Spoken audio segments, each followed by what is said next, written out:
भाई मैं ऐसे ही रेडिट पे कुछ स्टोरी रीड आउट कर रहा था और एक ऐसी स्टोरी मेरे हाथ लगी कि तुम सभी लड़कियों को ये सुननी ही चाहिए, क्योंकि तुम लड़कियां कभी नहीं चाहोगी कि तुम किसी स्ट्रेंजर को अपने घर पे इनवाइट करो और फिर वो तुम्हारा जीना ही मुश्किल कर दे। तो ये कहानी कुछ इस तरीके से शुरू होती है। कुछ साल पहले मेरी एक लड़के में बहुत ही ज्यादा इंटरेस्ट थी। रिसेंटली हम दोनों दोबारा कनेक्ट हुए और डिसाइड किया कि मिलते हैं। प्लान सिंपल ही था, शाम 4 बजे वो मेरे घर आएगा, हम म्यूजिक एक्सचेंज करेंगे और थोड़ा सा चिल करेंगे। लेकिन 4 बज गए और वो आया ही नहीं, उसका कोई मैसेज नहीं आया। फिर 6 बजे के अराउंड उसका टेक्स्ट आता है कि वो किसी काम में फंस गया है और अभी रास्ते में है। फाइनली 3.5 घंटे लेट होकर वो 7:30 बजे पहुंचता है और उसकी एंट्री तो मानो किसी डिस्को में जल रहे बल्ब की तरह। सूट और टाई पहन के एकदम फुल्ली स्टाइलिश जूतों में आया था, वो भी सिर्फ थर्सडे की नॉर्मल इवनिंग चिल सेशन के लिए। मुझे तभी थोड़ा सा अजीब लगा था, लेकिन मैंने तब इग्नोर किया। मुझे लगा कि बंदा एक्साइटेड है। घर के अंदर आते ही वो मेरे किचन कैबिनेट्स की तारीफ करने लगता है, फिर फ्लोर देखकर बोलता है कि वीकेंड पे आकर इसे रिपेयर कर देगा। मैंने कब बोला था रिपेयर करने को यार। खैर मैं उसे घर दिखा रही थी। ऊपर रूममेट के रूम में ड्रम्स रखे हुए थे। वो बिना परमिशन पूछे बोलता है, ओह कैन आई प्ले। मैं और मेरी रूममेट दोनों एक साथ ही यस बोल देते हैं, लेकिन मैं उसे आंखों ही आंखों में सिग्नल दे रही थी कि ये बहुत ही ऑकवर्ड हो रहा है। बंदा बिल्कुल समझा ही नहीं। फिर वो ड्रम्स बजाने लगा और लेक्चर देने लगा कि ये ड्रम्स तो ठीक है,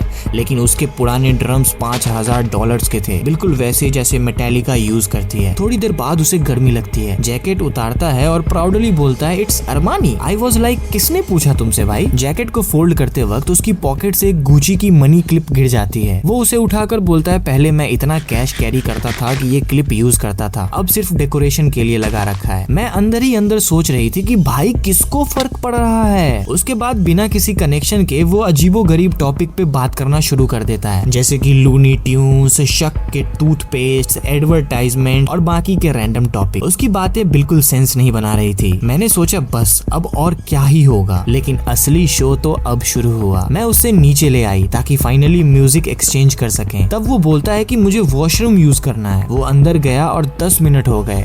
मैं सोच रही थी कि भाई इतना टाइम बंदा कर क्या रहा है अंदर। फाइनली वो बाहर आया और बोला कि उसे कार से कुछ लेना है। 5 मिनट बाद वो वापस आता है, लेकिन इस बार फेडोरा हैट पहन के। भाई क्या था ये बंदा, मैं हंसी रोक ही नहीं पाई। वो सीरियस होकर पूछता है, क्या हुआ, पसंद नहीं आई। उसके बाद कैजुअली बताता है कि इतनी देर से उसकी कार का इंजन चालू ही था क्योंकि वो बंद करना भूल गया था। सीरियसली। फिर दोबारा से वॉशरूम चला गया। तब तक मैं सिर्फ यही सोच रही थी कि अब इसे घर से कैसे निकालूं यार। जब वो वॉशरूम से वापस आया तो मुझे ईडीएम म्यूजिक सुनाने लगा और म्यूजिक के साथ अजीब हैंड डांस भी करने लगा। तभी मेरी फ्रेंड का फोन आता है। उसकी बेटी, जिसे डाउन सिंड्रोम है, इमरजेंसी में हॉस्पिटल ले जाना था और उसे किसी को घर पर बच्चों के साथ छोड़ना था। सच कहूँ तो मुझे उस इमरजेंसी से ज्यादा खुशी इस बात की थी कि अब मेरे पास इस बंदे को भेजने का रीजन है। मैंने उसे बोला मुझे जाना पड़ेगा और उसका जवाब था कि ओह आई टोटली गेट इट, मेरे भाई को भी ऑटिज्म है। मतलब क्या कुछ भी बोल रहा था भाई वो बंदा। मैंने बस बिना कुछ बोले दरवाजा खोला और उसे बाहर निकाल दिया और गुड बाय बोल दिया। लेकिन स्टोरी यहीं पर खत्म नहीं होती है। बाद में मैं और मेरी रूममेट बैठकर ये डिस्कस कर रहे थे कि वो वॉशरूम में इतनी देर तक कर क्या रहा था। हमने तो टॉयलेट टैंक तक चेक कर लिया कि कहीं उसने कुछ छुपाया तो नहीं है, लेकिन वहाँ पर हमें कुछ नहीं मिला। पर कुछ हफ्तों के बाद पता चला कि उसे कोकेन पोसेशन के केस में अरेस्ट कर लिया गया है और तब हमें समझ आया कि शायद वो मेरे वॉशरूम में ड्रग्स ले रहा था और इसीलिए इतनी अजीबो गरीब हरकतें कर रहा था। लगभग 6 महीने के बाद उसका मैसेज आता है, बोलता है कि उसने अपनी जिंदगी बदल ली है और ड्रग एडिक्ट्स की हेल्प करना चाहता है। मैंने तो रिप्लाई कर दिया, अच्छा है, लेकिन मुझे पूरा यकीन है तुमने मेरे बाथरूम में ड्रग्स लिए थे। उसका रिप्लाई सिर्फ एक वर्ड का था और वो वर्ड था शायद। उसके बाद मैंने उससे कभी बात नहीं की। अब तुम सोचो, एक लड़का 3.5 घंटे लेट आया, अजीब तरीके से बिहेव करता रहा, अरमानी और गुची का शो ऑफ करता रहा, फेड्रो पहनकर घूमता रहा, शायद मेरे बाथरूम में उसने ड्रग्स भी लिए और कुछ हफ्तों बाद कोकेन पोसेशन के केस में अरेस्ट हो गया। क्या तुमने कभी ऐसा अजीब सा डेट इमेजिन करके रखा है? और अगर ऐसा तुम्हारे साथ कुछ हुआ है तो कमेंट करो।